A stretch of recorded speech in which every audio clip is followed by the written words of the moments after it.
that's done the damage. And then, you know, we've obviously seen it in real life. It's not a pretty injury at all. I mean, he's going to be out for a long period of time.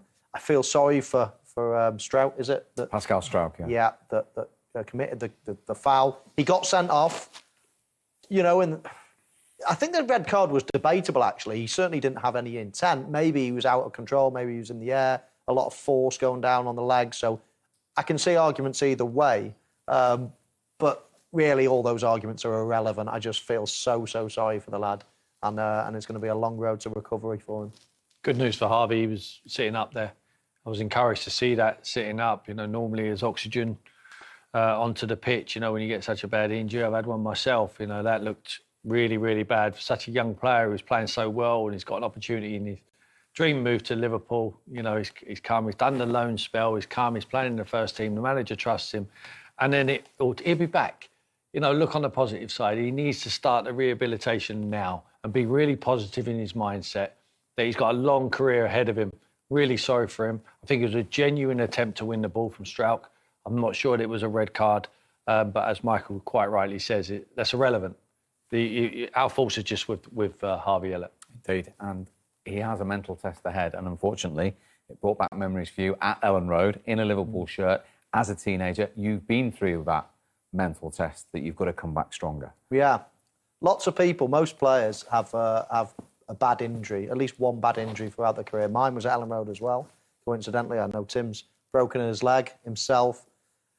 I don't know how everybody else deals with it. I know it used to take me 2 or 3 days to really stop feeling sorry for myself and then get on the treadmill in terms of, not physically, but in terms of, right, come on, you know, stop feeling sorry. This is it now. This is your road to rehabilitation. Whether you need surgery afterwards, I'm pretty sure Harvey Elliott will.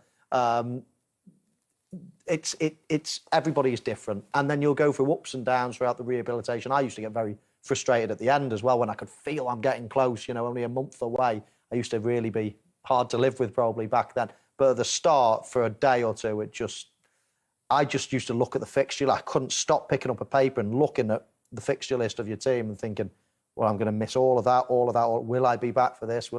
And it really does hurt you mentally. But once that's out the way, you have a day where it's right, come on, this is it now. And it used to take me 2 or 3 days. I'm not sure whether you were any different, Tim. I was quite lucky. You know, I come at the end of my career, but it hit me hard, and then I retired mentally in my head. I got back to playing. But it's really difficult. But he's such a young boy. You know, he's got to be positive with it. Everyone has injuries in their career. Hopefully, for his sake, if he looks on the positive side, he's getting it out of the way.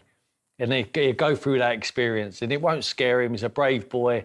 You can tell how brave he is, the way he wants to receive the ball and play for a Liverpool Football Club and express himself. He's going to have plenty of opportunities to do that. We are, like we keep saying, we wish him well. But I'm sure, and don't know the boy, but I've seen enough of him to know he looks like a real good character who's going to roll his sleeves up, get himself properly fit again, and be back. We'll see him, and he'll grace that great Liverpool shirt again. He's had a couple of great examples as well, hasn't he? Obviously, different injuries, but, you know, he's seen over the last year or so some real bad injuries in that Liverpool team. You know, Virgil van Dijk, Joe Gomez, Matip's had injuries, Jordan Henderson. So he's seen long-term injuries. He's seen how players can come back from it and almost seamlessly just be back to being brand new again. It'll give him confidence in the medical team. They're actually going to look after him because they'll become his best friends for the next year or 6 months or however long it's going to be. So that'll give him some comfort as well. But, you know, we're trying to find some positives in a nasty situation. Yeah, we are. All our thoughts are with Harvey Elliott, and we hope for positive news from that nightmare situation for him. Now, in terms of the football, Michael's a member of the 100 Club. There were only 29 players who were in it in the Premier League before today. There are now 30. And he finally got that 100th goal. He did, yeah. We mentioned it before the game. He's been an absolute dream for Liverpool since they signed him from Roma. He showed signs at Roma, scored a lot of goals, but he's certainly developed again in this team, in this red shirt. You know, the goal itself was one of his easier ones. I think Joel Matip, he was frustrated at him, certainly when he didn't play him the ball to start with, and he threw his arms up as well. He wasn't too happy. We see Trent as well making that overlap that we've been screaming out for in recent games. and then it was one of his easier finishes. But he can score so many types of different goals. And as I say, 100 goals for Liverpool, 100 Premier League goals for Liverpool is some achievement. Firpo's debut, I mean, he wish he could turn back the clock. He's had a terrible time. Wish he never got out of bed today, Firpo, because they give him a torrid time down that left right-hand side. And he lured him in there with that touch. He just said, come and try and win this ball. And as he did, he just got the other side of him. Hence why he was standing on the 6-yard box. Alexander-Arnold squares it to him and he taps it into an empty net. It's the preparation. It's luring Firpo in. Firpo had a bad game. He's going to have better games than that, surely. So, as I say, 100 Premier League goals for Mo Salah. Only 4 other players have got there quicker. Alan Shearer, Harry Kane, Sergio Aguero and Thierry Henry. He's in good company. And as you can see, only 2 behind him in that list. 1, Robbie Fowler, another Centurion who we can talk to, of course, who's been at Ellen Road all day for us. First of all, let's deal with that then. I mean, you're proud to see those numbers next to your name. The 5th fastest for Mo Salah. Yes, I think Michael was just touching upon it there. I think he's been phenomenal since he came to Liverpool. He's not got 90. He's got 98 for Liverpool, but 100 in the Premier League, hasn't he? So Michael got it wrong there, pal. But I know what you mean.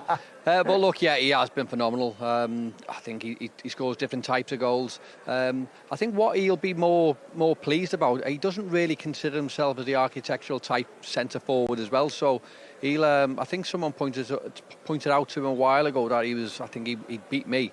And he went, well, he's a forward and I'm a winger. So he calls himself a winger who scored 100 Premier League goals, which is extraordinary. He'll call himself a striker when he knows about these records, though, won't he? Don't worry about that with you lot. Definitely.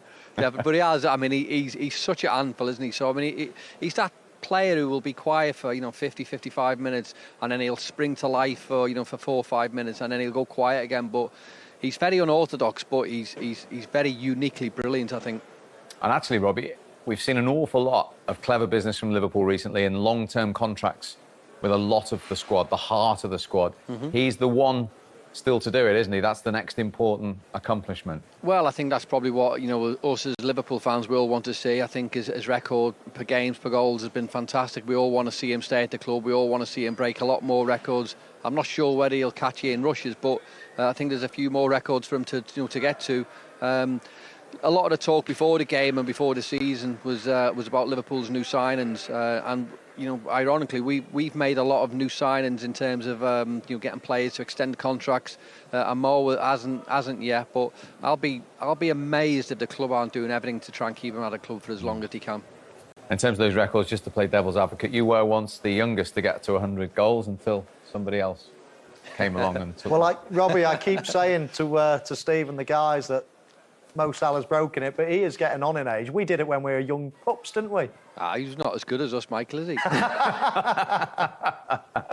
and he probably played in better teams. I know you just obviously all talking about the positivity with looking after Harvey Elliott, but I think what a player he is and what a player he will be when he comes back from injury. I think he's obviously a real bad injury there, but he'll have the right team around him and he'll come back stronger. And you know what? Looking at positives for him, he'll come back and he'll enjoy the game a little bit more because, I mean, Michael and Tim will tell you they're sat there, and when you are injured and when you have nasty injuries, you come back and you appreciate the game more.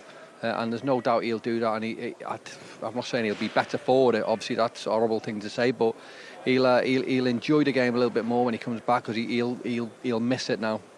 Robbie, we were just talking about injuries. Of course, myself and Tim had a couple of, nasty ones that keep you out. You had a bad knee injury yourself. How was your mindset when you're coming back, that rehabilitation stage? Well, Mike, I actually broke my leg when I first got onto the team as well in the FA Cup as well. So I've had so many injuries, and I think this is probably why I do. That's what I was saying about before with Harvey. I appreciated the game a lot more. When you're out, you miss it. You really do, and you obviously can't wait. I heard you talk about it before. You can't wait to get back in, back in and back playing. But I'm a nightmare. I mean, you'll know when I wasn't playing when I was fit, I was horrible. So I was that little bit more horrible when I was injured and I couldn't play. But I appreciated the game a lot more when I did come back from injuries.